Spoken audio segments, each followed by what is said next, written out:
অনেকে আপনারা ভেবে ফেলেছেন বেগম খালেদা জিয়া আমাদের মাঝ থেকে চলে যাওয়ার পরে যে ফাতেমা বেগম খালেদা জিয়ার সেবা করত, ওই ফাতেমাকে কিছু টাকা দিয়ে তাকে সরাই দিবে, কিন্তু না, তার বিপরীত উল্টাটা হয়েছে। তো চলেন আমরা ভিডিওটা দেখি, বিস্তারিত কথাগুলো শুনি। অনেকেই ভেবেছিলেন বেগম খালেদা জিয়ার চিরবিদায়ের সঙ্গে সঙ্গে হয়তো ফাতেমা বেগমের সেই ছোট্ট চাকরিটাও শেষ হয়ে যাবে, কিছু টাকা পয়সা দিয়ে করে দেওয়া হবে বিদায়। কিন্তু এটা জিয়া পরিবার, যেখানে সম্পর্ক শুধু টাকা পয়সার হিসাবে চলে না, এখানে বন্ধন হয় আত্মার, হয় ভালোবাসার, হয় মমতার। ফাতেমা খাতুন ছিলেন শুধু গৃহকর্মী নয়, তিনি ছিলেন বেগম জিয়ার ছায়া সঙ্গী, বিশ্বস্ত সঙ্গী, যেন এক মায়ের মতোই। দাদির বিদায়ের পর এবার নাতনির পাশে দাঁড়ানোর দায়িত্বও যেন তার কাঁধেই এসে পড়ল। ফাতেমার মুখের দিকে তাকালে বুকটা কেঁপে ওঠে, চোখে জল আটকে থাকে, কথা আটকে যায় গলায়, যেন নিজের মাকেই হারিয়েছেন তিনি, আর হবে নাই বা কেন। বেগম জিয়া তো সারাক্ষণ ফাতেমার খেয়াল রাখতেন।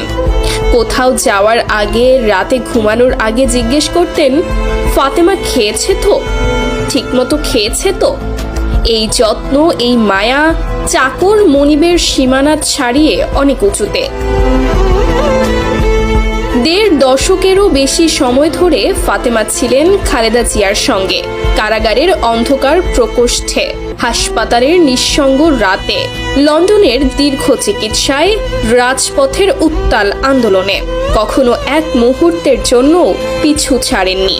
আর এখন ত্রয়োদশ সংসদ নির্বাচনের আগে ২ ফেব্রুয়ারি মহাখালীর DOHS খেলার মাঠে চায়ের আড্ডায় তারেক রহমানের কন্যা জাইমা রহমান তরুণ শিক্ষার্থীদের সঙ্গে বসে দেশ গড়ার স্বপ্ন বুনছেন। টেবিলে বসলেন জাইমা, আর তার কাছাকাছি দাঁড়িয়ে রইলেন ফাতেমা, যেন অভ্যাসবশতই। জাইমা তাকে দেখে বললেন, আসুন, আমার পাশে বসুন। নিরাপত্তা কর্মী চেয়ার নিয়ে এলেন, কিন্তু ফাতেমা বসতে চাইলেন না। লজ্জা, সংকোচ, হয়তো অভ্যাস। তিনি পাশের খালি টেবিলে গিয়ে বসলেন। তবু চোখে চোখে কথা হয়, হৃদয়ে হৃদয়ে বোঝাপড়া চলে।